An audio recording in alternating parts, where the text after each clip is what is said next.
Hello guys, welcome back. അങ്ങനെ big boss തുടങ്ങി, big boss കഴിഞ്ഞ്. പക്ഷേ ബിഗ് ബോസിന്റെ ബാക്കിലെ പ്രശ്നങ്ങൾ ഇതുവരെ കഴിഞ്ഞിട്ടില്ല. ഇപ്പൊ സോഷ്യൽ മീഡിയയിലെ മെയിൻ ആയിട്ടുള്ള ചർച്ചാ വിഷയമാണ് അനുമോൾ വേഴ്സസ് അനീഷ്. അനുമോൾ ഗെയിം കളിച്ചല്ല കപ്പ് ഉണ്ടാക്കിയത്. ശരിക്കും അനീഷാണ് കപ്പ് ഡിസർവ് ചെയ്യുന്നത്. ഇതാണ് ഓഡിയൻസിന്റെ അഭിപ്രായം. എന്തായാലും എന്റെ പോയിന്റ് ഓഫ് വ്യൂവിൽ ശരിക്കും അനീഷ് തന്നെയാണ് ഡിസർവ് ചെയ്യുന്നത്. അനുമോൾ വീട്ടിലെ പ്രശ്നങ്ങൾ പറഞ്ഞു, ഓരോരോ കുളിസിത കേസ് പറഞ്ഞു, ആണ് വോട്ട് പിടിച്ചു പറ്റിയത്. കാണാത്ത കാര്യങ്ങൾ കണ്ടെന്ന് പറഞ്ഞ്, ഇതുവരെ ആരും പറയാത്ത ലോകം നുണ പറഞ്ഞ്, വീട്ടിലെ കുറെ ദാരിദ്ര്യം പറഞ്ഞ്, അങ്ങനെ മാത്രമാണ് അനുമോൾ വോട്ട് ഉണ്ടാക്കിയത്. അനീഷാണെങ്കിൽ വീട്ടിലെ പ്രശ്നങ്ങളൊന്നും ബിഗ് ബോസിൽ വന്ന് പറഞ്ഞിട്ടില്ല. ഇപ്പൊ സോഷ്യൽ മീഡിയയിൽ ട്രെൻഡിങ് ആയിക്കൊണ്ടിരിക്കുന്നത് അനുമോളെ തള്ളുകളാണ് ഗൈസ്. ഇത് നമ്മൾ റിയാക്ട് ചെയ്യാൻ പോകുന്നത് ബിഗ് ബോസിന്റെ ഹിസ്റ്ററി തന്നെ നടന്ന ഏറ്റവും വലിയ തള്ളുകളാണ് ഗൈസ്.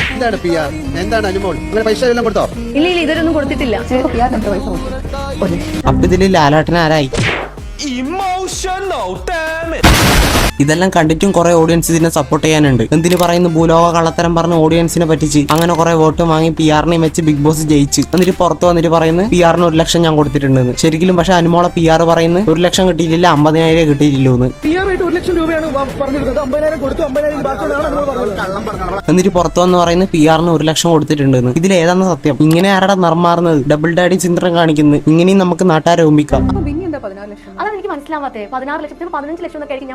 ഇതെന്താടാ ഇത്? ഒറ്റ ഇന്റർവ്യൂവിൽ തന്നെ എത്ര തള്ളുന്നത്? നേരത്തെ പറഞ്ഞ 1 ലക്ഷം കൊടുത്തെന്ന്, ഇപ്പൊ പറയുന്നത് ഞാൻ 16 എന്ന് പറഞ്ഞിട്ടില്ല, 15 എന്നാ പറഞ്ഞത്. അപ്പൊ ശരിക്കും സ്വയം കള്ളം പറഞ്ഞെന്ന് സമ്മതിച്ച്. ഇപ്പൊ പറയുന്നത് ഞാൻ ബിഗ് ബോസിൽ 15 ലക്ഷം കൊടുത്തില്ലെന്ന് പറഞ്ഞത്. 16 എത്രയാണ് പറഞ്ഞത്? 16 എത്രയാണ് പറഞ്ഞത്? 15 ലക്ഷം എന്നൊക്കെ ഞാൻ പറഞ്ഞത്. ഇതെന്താന്ന് സ്വയം ഊക്കുന്ന? സ്വയം ഇങ്ങനെ ഊക്കുവാങ്ങുന്ന. ഒരു സ്ഥലത്ത് പറയുന്നത് ഞാൻ 16 ലക്ഷം കൊടുത്തെന്ന്, ഒരു സ്ഥലത്ത് പറയുന്നത് ഞാനൊന്നും കൊടുത്തിട്ടില്ലാന്ന്, വേറൊരു സ്ഥലത്ത് പറയുന്നത് ഞാൻ 1 ലക്ഷം കൊടുത്തെന്ന്. അനു വീട്ടിൽ എന്തൊക്കെ ഉണ്ടാക്കിയിട്ടുള്ളത്? ഞാൻ എല്ലാം ഉണ്ടാക്കിയിട്ടുണ്ട്. ഉപ്പോട്ട് കർപ്പൂരം വരെ എല്ലാം ഉണ്ടാക്കി. ഉപ്പോട്ട് കർപ്പൂരം വരെ ഉണ്ടാക്കാൻ അറിയാം. എന്നിട്ട് ബിഗ് ബോസിൽ വന്നിട്ട് പറയും ഒന്നും ഉണ്ടാക്കാൻ അറിയില്ലാന്ന്. ഇതാണ് എനിക്ക് ബിഗ് ബോസ് ഇന്ന് ലാലിടം തന്ന കപ്പ്. ഇത് ലാലാട്ട തന്ന കപ്പന്നെ അല്ല, പിടിച്ചു വാങ്ങിയ കപ്പാന്നാ. കഴിഞ്ഞ പ്രാവശ്യം ഞാൻ അനുമോളെ കുറിച്ചൊരു വീഡിയോ ചെയ്തിട്ടുണ്ടായി. ആ വീഡിയോന്റെ താഴെ വന്നൊരു കമന്റ് ഞാൻ വായിക്കാം. നീ ഒരു മൊണ്ണയാണെന്ന് തെളിയിച്ചല്ലോ. രണ്ടുപേരും ഗെയിം കളിച്ചു, എന്റെ അനുമോളുടെ ഓഡിയൻസിന് നല്ലോണം കണക്ട് ആയി. എന്തെന്ന് കണക്ട് ആവേണ്ടത് ബ്രോ? വീട്ടിലെ ദാരിദ്ര്യം പറഞ്ഞിട്ട് ആയിരിക്കുവാണെങ്കിൽ റീച്ച് ഉണ്ടാക്കാൻ പറ്റും. ഞാനിപ്പോ വീട്ടിലെ കുറെ ദാരിദ്ര്യം പറഞ്ഞ് കരഞ്ഞു മെഴുകി പറഞ്ഞു കഴിഞ്ഞാൽ ആൾക്കാരെ എന്നെ സപ്പോർട്ട് ചെയ്യും. അതെല്ലാം ഭയങ്കര സിമ്പിളാണ്. അല്ലാണ്ട് അവിടെ കാര്യം പറഞ്ഞ് പിടിച്ചു നിൽക്കാനാണ് ഏറ്റവും വലിയ പാട്. ബിഗ് ബോസിന്റെ ട്രെയിലറിൽ തന്നെ ലാലേട്ടൻ പറഞ്ഞിട്ടുണ്ട് ബിഗ് ബോസിൽ നാടകം കളിക്കാൻ പാടില്ല. അനുമോള് കളിച്ചതാണെങ്കിൽ പിന്നെ എന്താണ്? അയ്യോ, എല്ലാരും കൂടെ കുടുംബാവെ ഒറ്റപ്പെടുത്തുന്നോ? എന്തിനാണോ ഷോയുടെ ഉള്ളിൽ വേറൊരു ഷോ? അനുമോള് നാടകം കളിച്ച് മാത്രമാണ് ഇത്ര റീച്ച് ഉണ്ടാക്കിയത്. വീട്ടിലെ ദാരിദ്ര്യം പറഞ്ഞ് മാത്രമാണ് ഇത്രയും നാട് പിടിച്ചത്. അനീഷിന്റെ വീട്ടിലെ ദാരിദ്ര്യം ഒന്നും അനീഷ് വന്നിട്ട് ഇവിടെ പറഞ്ഞിട്ടില്ല. വീട്ടിലെ ദാരിദ്ര്യം പറഞ്ഞതിന് നിങ്ങൾ പറയുന്ന ഓഡിയൻസുമായിട്ട് കണക്ട് ആയിരുന്നു. സിമ്പതി പിടിച്ചു മാറ്റാൻ വേണ്ടി വീട്ടിലെ ദാരിദ്ര്യം പറയുന്നത് എല്ലാവരും ചെയ്യുന്ന കാര്യമാണ്. കേൾക്കുന്നത് നിങ്ങൾക്ക് ബുദ്ധിയില്ലാണ്ടായി പോയി. അനുമോള് പറയുന്ന പൊട്ടത്തരെല്ലാം കേട്ട് സപ്പോർട്ട് ചെയ്തത് നിങ്ങളാണ്. ശരിക്കും അവളെ ജയിപ്പിച്ചത് നിങ്ങളാണ്. അപ്പം മണ്ടന്മാരാരാണ് നിങ്ങളാണ്. ശരിക്കും അനുമോള് ഫാൻസിനെ എല്ലാരെയും മണ്ടന്മാരാക്കി ജയിച്ചു.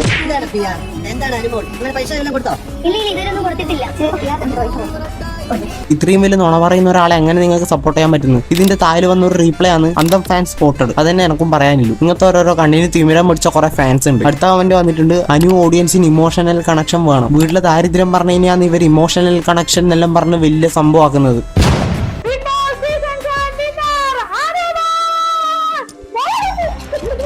ഇതേതാടെ യൂണിവേഴ്സിൽ ഒന്നുമില്ലാത്തൊരു പുതിയൊരു ജീവി. ഇതിനെ ഒന്നും ഈ യൂണിവേഴ്സിലെ കണ്ടിട്ടില്ല. ചാളമേരി എന്താന്ന് മത്തിക്കറി അങ്ങനെ എന്തോ അല്ലേ ഇവരെ പേര്.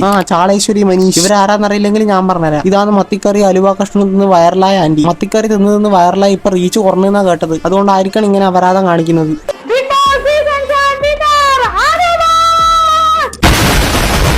ഇതിന്റെ ഒന്നും തൊലിക്കട്ടിയല്ല, റബ്ബർ ഷീറ്റാ മറ്റാന്ന്. ചാളക്കറി, ഹലുവ, അടിപൊളി. ഇനി അടുത്ത വീഡിയോയിൽ മത്തിക്കറിയും പട്ടിത്തിട്ടും തിന്ന് കാണിക്കും. എനിക്ക് കുറച്ച് വീഡിയോ ക്ലിപ്സ് മാത്രമേ കിട്ടിയിട്ടുള്ളൂ. അതുകൊണ്ടാണ് ഞാൻ ഈ വീഡിയോ ചെയ്തത്. ഇനി അടുത്ത വീഡിയോ മുതൽ നമ്മൾ മാക്സിമം 8 മിനിറ്റിന്റെ വീഡിയോ എങ്കിലും ചെയ്യാൻ നോക്കുന്നതായിരിക്കും ഗൈസ്. അപ്പൊ എല്ലാവരും വീഡിയോ ഒന്ന് ലൈക്ക് അടിക്കുക. എല്ലാവരും ഒന്ന് ചാനൽ സബ്സ്ക്രൈബ് ചെയ്യുക. എന്റെ ചാനൽ ആരും കണ്ടിട്ട് സബ്സ്ക്രൈബ് ചെയ്യുന്നില്ല. എനിക്കറിയാം ഈ വീഡിയോ നല്ല രീതിക്ക് ലെങ്ത് കുറഞ്ഞിട്ടുണ്ട്. അപ്പോൾ okay guys, love you all, bye bye.